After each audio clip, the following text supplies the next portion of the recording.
What's up guys, welcome back to the channel. It's Noah here with CustomRCMods, and in today's episode I've got my full review of the Spektrum STX2 Surface Radio System. Now this is a ready-to-run spec 2-channel radio, and if you guys got the ready-to-run ARMA vehicles a few years back, this is probably what it came with, but I actually got this for my Rustler build that was originally 27 megahertz with the Traxxas TQ radio, and I went ahead and upgraded into the 21st century with this STX2. And I got this thing on eBay with a receiver actually. I think it was lightly used for around 30 bucks.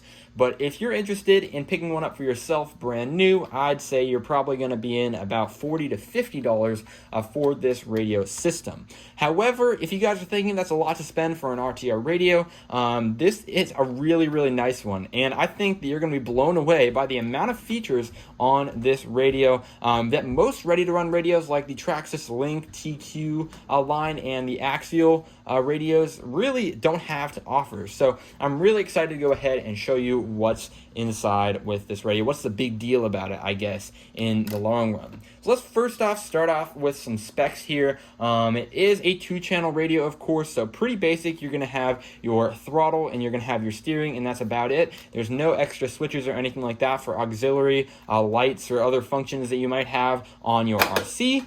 It's just going to have your throttle trigger and, of course, the steering wheel here. So it's a 2-channel radio, and it is running Spektrum's FHSS protocol, and that's different than their typical protocol for their more high-end radios, which is the DSM and DSM-R protocols. That's what's going to be on like the DX5R, DX5C, or even your DX2E, and all those vehicles that run AVC are going to be running that as well. This one, again, is just running the FHSS and is not AVC compatible. There's no store-to-slide or anything like that on the button deck here, and there's no receiver compatibility. Again, a completely different protocol than Spektrum's typically going for. This is just, I guess, so it can be a more budget-oriented RTR style radio just to get you started here. But if you're looking for something with more features in the more technical department, such as active vehicle control or any sort of gyro stabilization, this Spektrum FHSS line is not going to be compatible with it. In terms of ergonomics here, I think Spektrum knocked it out of the park. It is a little bit of a lighter radio compared to other RTR radios that I've felt, so it may not feel like the build quality is as strong just off of that. It is, of course, all plastic. Even these rubber little grip looking things are just hard plastic here. It has a nice little texture on it, so there's by no means a lack of grip on the actual trigger here, but it looks really good and it feels good in the hand. It feels solid. I mean, the plastic again is there, but it feels nice and firm. There's not a part of it that, you know, moves or anything like that. You can't really twist it or break it, so I feel like it's going to be a pretty durable option, and again, it feels pretty solid in the hand for as light as it is. The switch to turn it on is right back here, so it's nice and good reach of that thumb. A lot of the ones that are down here sometimes are a little bit of a pain to get at, just because you have to use a separate hand if you're carrying your RC and you want to go ahead and get that radio switched on. It's going to be a little bit difficult, so I like how you can do that with one hand here as well. Also, if you want to move your thumb up to the button deck here, you can see my thumb, if I really had to while I was driving, I could go ahead and adjust pretty much every single thing here with just a little bit of movement from my hand, so my finger's still on the trigger, but I can even reverse my throttle and steering if I really wanted to. But those typically aren't going to be things that you're not going to be they're going to be doing while you're running your vehicle. The other thing is this little trigger. How does it feel? And that's where the one downside in the ergonomics comes up to. The trigger feels great. The spring is awesome. However, this section right here where your hand is gripped around feels just a little bit too skinny. So I tend to have my thumb out here just like this, and then my finger wants to slide all the way through just because my hand is wrapping too far around the center grip here. And then sometimes, of course, my finger is going to get in the way of the thumb there. But if you kind of hold it out just like this, you're not going to have a problem with it. So I guess you're just going to have to adjust your grip just to be compatible with it, especially if you have larger hands. But if you have a younger child or something like that using this radio, I think it'll work perfectly. And overall, it's really not too much to complain about, but just something I thought I'd point out. Now for the steering wheel here, this is not a coated steering wheel in any way. There's no rubber or foam around the steering wheel here. However, I really do like the grips on here. It actually does feel pretty good with these little splines, I guess you'd call column right on the edge of the wheel, and the spring in the wheel feels actually really, really premium. There's not a lot of resistance in this spring, so you can be very, very accurate on the steering, of course.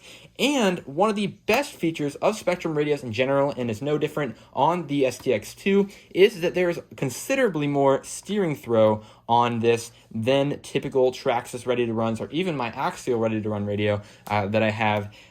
So I'm really happy with that. I believe this is around 70 degrees of steering wheel rotation or travel, and I've seen as low as like 30 degrees of steering wheel travel on some of my other ones. So you can really be precise here. It's going to be great if you have a car like a crawler or something like that, where you need to be very, very precise with your proportional steering, when you're on a rock trail or something like that. So yeah, very, very nice design choice there. Speaking of other design choices, the overall body of this radio looks very, very sleek, looks very nice, and I really like how Spektrum has a flat surface right here, so I can set it down just like this, and I don't have to worry about knocking the radio over as easily as if it was up like this. I can set it down just like that, and there's nothing to worry about. Also, it mounts to the wall pretty well if you have a hook under here. On my pegboard, I've got a hook, and it just hooks up right to the wall just like that, and it'll stick right on there and really, really be nice and convenient here, and of course, all in good shape and in good condition, no wear to that piece there as well. Another thing I want to go ahead and point out, there's a really good design choice, especially for an RTR radio that probably isn't going to be taken care of very well, is this little shark fin antenna up top. It may not be the most optimal for range, but this is certainly going to be the most durable option out there for these radios, just because, if it gets bashed around or dropped, this isn't going to break. However, a folding antenna might. It also won't get loose, but that folding antenna probably will over time. So again, another really good design choice for this Spektrum STX2. If you're wondering about batteries, this one's going to take 4 AA's here down in the bottom, and the battery door slides on just like this. I also like how the battery door comes on out the front rather than out the back, because now you can set it down just like this. You don't have to worry about the battery door sliding off the back once it makes contact, and all your batteries sliding out there as well, becoming free. And that seems like not a very big deal. However, it is more of a big deal than you might think. It's just little things that I have picked up on over time. Let's go ahead and start talking about what the features are for this radio. Then we'll start talking about the receiver that comes with it. This is really, really awesome. It's actually really impressive to have all this stuff in a non-computerized RTR 2-channel radio. So, of course, you've got your reverses and you've got your trims. That's pretty standard here. But then you also have your throttle rate and your steering rate. And that is something I've not seen on any other radio in this class. It has, if you just want to go ahead and go down to 50% throttle because you're about to give it to a small child, and you don't want them to go 50 miles per hour with your RC, go ahead and turn it down right here. Or if you want to be a little bit less precise on the steering, if you just want to have a little bit less travel, I guess, so that you can dumb it down when you're going super fast or anything like that, go ahead and do that on the steering rate. That is a really, really nice feature to have on a radio of this spec, just because those are the things that you'll have to go ahead and adjust manually, get out your screwdrivers and things like that typically, but now you can do that right on here without even having to take your body of your car off or turn it off or make any adjustments whatsoever. You can even do it with one hand, like I said earlier in this video. Finally, there's a switch right here, so you can go ahead and adjust the throttle limiting in some increments. We got 50%, 75%, and then of course 100% on your throttle increments, just like that, as you can see. So same basic thing as the throttle rate. However, if you just want to go ahead and do it simple here, you can just do it with a flip of a switch.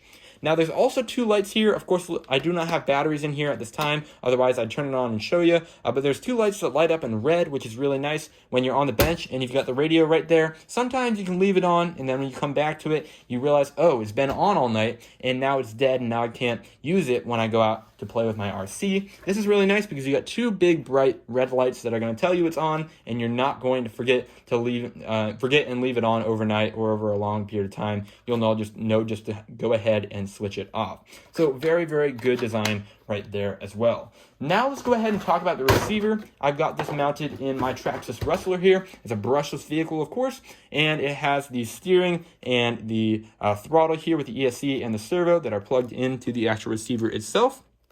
Just like the STX2, this is the SRX200, so it's a receiver and it's 2 channels here, but you can see this is actually technically a 3-channel receiver because we have the auxiliary port for a 3rd channel, then we have these throttle and the steering there, channels 1 and 2, and the bind port there as well. So that's a really nice touch. I guess if you have the STX3, you might be able to use this as a 3-channel receiver. However, I have not tested that because of course I don't have that radio, so don't quote me on that. But really interesting that this is actually a 3rd channel compatible receiver, so something a little bit of an added bonus on there as well. These receivers can be found for well below $10 in some areas if you're looking nice and you're looking, I guess, closely. So if you want a bunch of receivers just to go ahead and switch back and forth on these radios, this is a very economical way to do so. So that's really good about this receiver as well. We've got a nice long antenna tube here, or antenna for the antenna tube here. You can see you're going to get it well away from the electronic components in this